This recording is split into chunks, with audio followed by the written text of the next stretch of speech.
Mesdames et messieurs, bonjour. Bienvenue au journal hebdomadaire de l'Agence vietnamienne d'information. Voici les titres de cette édition. La visite d'État du président Chung Tan-sang en Iran donne une nouvelle impulsion au développement des liens économiques et commerciaux à la mesure des belles relations politiques traditionnelles entre le Vietnam et ce pays.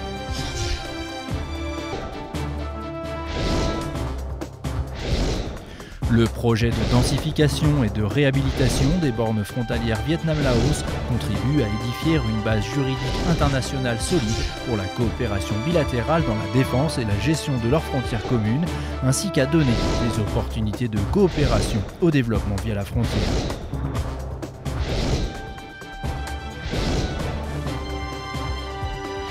En fin d'édition, VNews vous emmènera à la découverte d'un personnage qui a notablement contribué à relier la littérature vietnamienne à la littérature francophone. Cet homme est Chan Van Kong, enseignant et chef du département de français de l'université de Hanoï.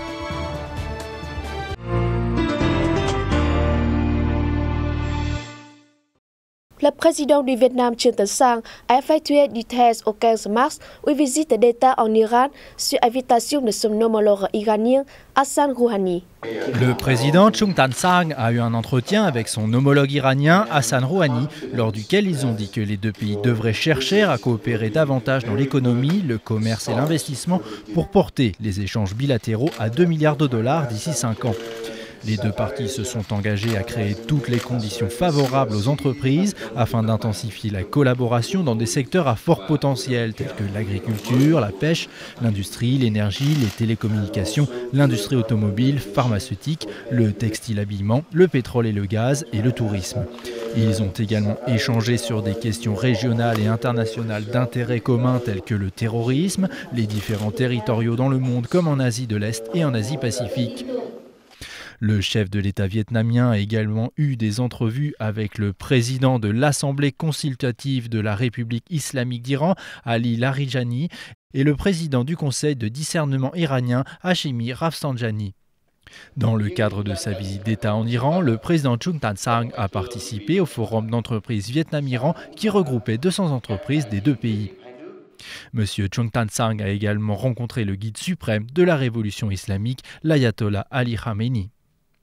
Le président de l'Assemblée nationale française, Claude Barthelone, à la tête d'une délégation parlementaire de la France, effectue une visite officielle au Vietnam du 18 au 21 mars. Après la cérémonie d'accueil officielle à Hanoï, les présidents des assemblées nationales vietnamiennes Nguyễn Sinh Hùng et française Claude Barthelone ont eu un entretien pour discuter des mesures de renforcement de la coopération parlementaire et plus largement du partenariat stratégique entre les deux pays. Nguyễn Sinh Hùng a demandé aux deux parties de promouvoir la coopération bilatérale dans l'économie, les transports, l'agriculture, la pharmacie, les sciences, l'éducation, la santé et la formation des ressources humaines. Il a ajouté que le Vietnam et la France devraient attacher de l'importance au renforcement de leur coopération dans la défense afin de contribuer au maintien de la paix et de la sécurité dans la région comme dans le monde. Sur la situation en mer orientale, Nguyễn Sinh Hùng a appelé l'Assemblée nationale française à soutenir le Vietnam dans la garantie de la sécurité maritime et la lutte contre la militarisation de cette zone, ainsi que dans le règlement des différends sur la base du respect du droit international.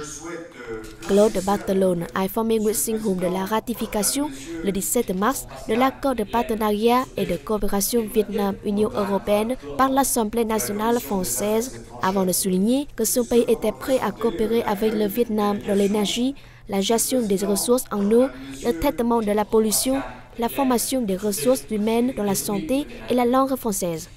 Le président de l'Assemblée nationale française a également été reçu par le vice-premier ministre Nguyễn Xuân Phúc.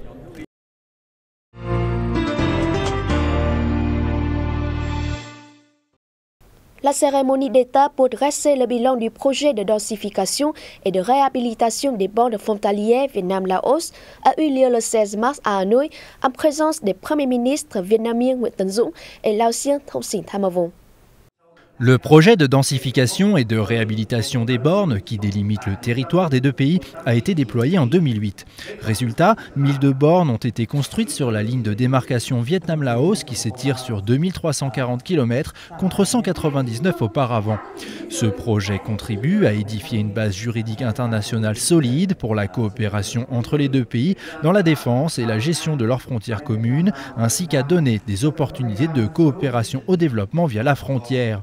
S'exprimant durant la cérémonie, les premiers ministres vietnamiens Nguyen Thanh Dung et laotien Thong Sin Thamavong ont hautement apprécié la signification de l'achèvement de ce projet pour les relations entre les deux pays. Ce projet favorise la promotion de la coopération du commerce et de l'investissement et l'augmentation des échanges économiques, culturels et touristiques entre les deux pays afin de renforcer les relations d'amitié et de coopération intégrale Vietnam-Laos, ont-ils souligné. Par la même occasion, sous l'œil des premiers ministres des deux pays, le vice-premier ministre et ministre des Affaires étrangères Pham Binh Minh et son homologue laotien Thunglung Sisulit ont signé deux documents juridiques importants, le protocole sur la ligne frontalière et les bornes frontalières nationales et l'accord sur le statut de gestion des frontières et des postes frontaliers terrestres Vietnam-Laos. Lors de sa visite de travail du 14 au 17 mars au Vietnam, le ministre hongrois de la Justice, Laszlo Trocsányi, a accordé à l'agence vietnamienne d'information une interview sur les relations d'amitié et de coopération traditionnelles entre les deux pays. Le ministre hongrois de la Justice, Laszlo Trocsányi, a déclaré que le gouvernement hongrois était très enthousiaste à l'idée de créer un très fort contact avec le Vietnam, un partenaire privilégié et stratégique. En 2013 déjà, on a signé un accord de coopération dans le domaine juridique et je suis arrivé ici pour établir un programme pour 2 ans entre les différents experts. C'est une très bonne chose parce que je vois qu'il y a les mêmes buts. Alors, c'est renforcer l'économie, moderniser l'administration, c'est très important au Vietnam et en Hongrie aussi, adopter les nouveaux codes, procédure pénale, procédure civile, etc., etc. Selon lui, il y a d'autres domaines de coopération prometteurs entre les deux pays, dont la protection des bases de données ou l'établissement de registres des citoyens. Pour l'instant, la Hongrie épaule le Vietnam dans un projet pilote dans la ville de Hai Phong afin de créer un système de registre de la population. Mais je pense qu'il y a des autres domaines, notamment la formation des juges, la formation des procureurs, et très important, la coopération entre les universités. Et nous avons décidé que l'année prochaine, à Budapest, nous allons organiser les journées de droit entre les juristes de Vietnam et entre les juristes hongrois. Voilà, alors il y a plein de possibilités. Alors la culture, l'économie, la science, il y a des domaines où nous pouvons être utiles à travailler ensemble. Monsieur Trocsányi a enfin insisté sur le fait que les autorités, comme la population hongroise, étaient très satisfaites de la communauté vietnamienne dans ce pays et soutenaient l'installation d'étrangers désireux de créer un pont entre les pays. Chaque année, à la date du 20 mars, des millions de francophones sur les 5 continents fêtent leur langue en partage et la diversité de la francophonie. Au Vietnam, une cérémonie officielle de célébration de la Journée internationale de la francophonie a eu lieu le 16 mars à l'Opéra de Hanoï. Lors de la cérémonie, le vice-ministre vietnamien des Affaires étrangères Hakim Ngọc a apprécié le rôle de la francophonie dans le renforcement de la solidarité et de la coopération pour la paix et le développement du monde. Il a souhaité que le Vietnam et les autres pays francophones continuent de renforcer leurs liens et les programmes de coopération, une dynamique qui s'est accélérée depuis l'année passée.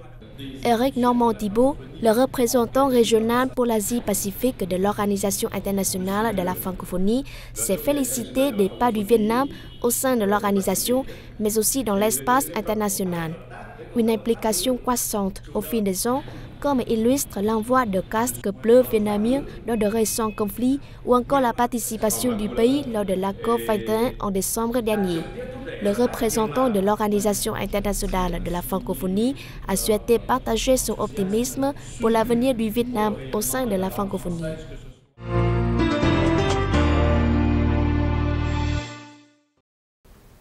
À l'occasion de la Journée internationale de la francophonie 20 mars, VNews vous présente un reportage sur Trần Văn Công, chercheur spécialisé dans la littérature française. Il fait partie de ces rares personnes à servir de lien entre la littérature vietnamienne et la littérature francophone. Pour la communauté francophone au Vietnam, Trần Văn Công est un nom très familier et ce depuis des années. Professeur, traducteur, écrivain ou encore journaliste, Trần Văn Công a usé de multiples casquettes, mais dans n'importe lequel de ces métiers, il a aussi apporté des contributions notables. En fait, pour moi, la traduction littéraire, c'est plutôt une passion.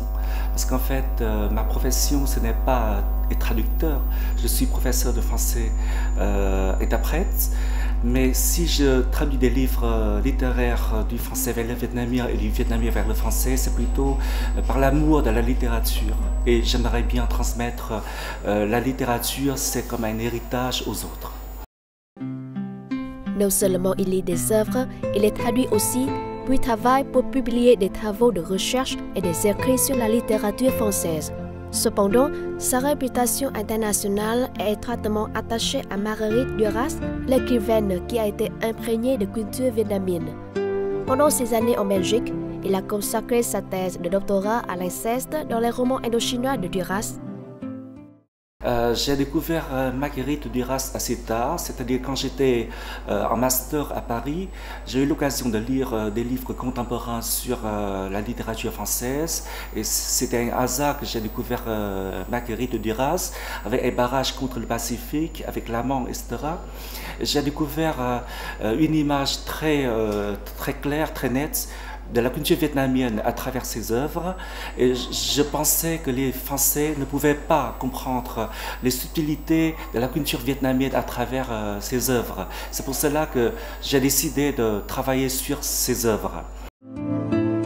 Ces 20 dernières années, en dehors d'enseigner son métier principal ou de travailler comme journaliste, l'homme de 47 ans a également traduit des centaines de scénarios de films et près d'une dizaine d'œuvres littéraires. Le dernier livre qu'il a traduit du français en vietnamien, Morceau contre enquête, de l'auteur algérien Kamen Daoud. Il traduit également des nouvelles d'écrivains vietnamiens en français qui sont publiées sur le site nico-paris.com pour diffuser la littérature vietnamienne au-delà de nos frontières. En tant que professeur et traducteur, il participe aussi à des symposiums et forums sur la littérature française organisés à l'Institut français de Hanoï. Ce qu'on l'apprécie, ce sont sa passion, son assiduité, son sérieux et son intelligence. Je connais M. Công même quand il était encore étudiant. Et à cette époque-là, n'est-ce pas, j'ai apprécié ses efforts et ses résultats. Et il est devenu professeur. Et avec lui, nous avons beaucoup de travail. Alors, beaucoup d'activités communes. Et je pense qu'il a un don particulier pour l'enseignement. Alors, il travaille, il l'enseigne comme un acteur. Et les étudiants sont attirés par son cours, par ses cours. Je suis très content, je suis très fier d'avoir Công. D'abord comme un ancien étudiant, et puis comme un collègue, et maintenant comme un chef. Trần Văn Công fait aujourd'hui partie des rares au Vietnam à bénéficier d'une formation supérieure en littérature à l'étranger et à posséder cette compétence. Monsieur Công a traduit quelques œuvres d'écrivains français pour Nhã Nam, comme l'écrit de Marguerite Duras, L'échappée-belle ou encore Ensemble c'est tout d'Anna Ravanda. En dehors des traductions, M. Công participe également aux tables rondes sur la littérature et les œuvres françaises que nous organisons. Nous considérons M. Công comme l'un de nos meilleurs collaborateurs dans la traduction d'œuvres littéraires et dans l'organisation de présentations de livres. Pour les étudiants du département de français des universités de Hanoï et de Huế, M. Công est un guide qui leur transmet sa passion pour la littérature française. Avec les cours de M. Công, nous recevons des connaissances utiles sur les courants littéraires, les œuvres et certains auteurs français. Pour les illustrer, ils nous racontent beaucoup de récits intéressants. À chaque fois, nous faisons un petit exposé sur un récit littéraire, puis discutons ensemble et enfin, M. Kong nous donne une estimation. C'est toujours très intéressant de suivre ces cours. Plus qu'avec ceux des auteurs francophones, il jongle aussi avec ses propres mots. Il compose régulièrement des poèmes ou des nouvelles en vietnamien et de courts textes en français. Il entend aussi écrire son propre roman en français et ce sera sur le Vietnam, mais en relation avec la France, cela va sans dire.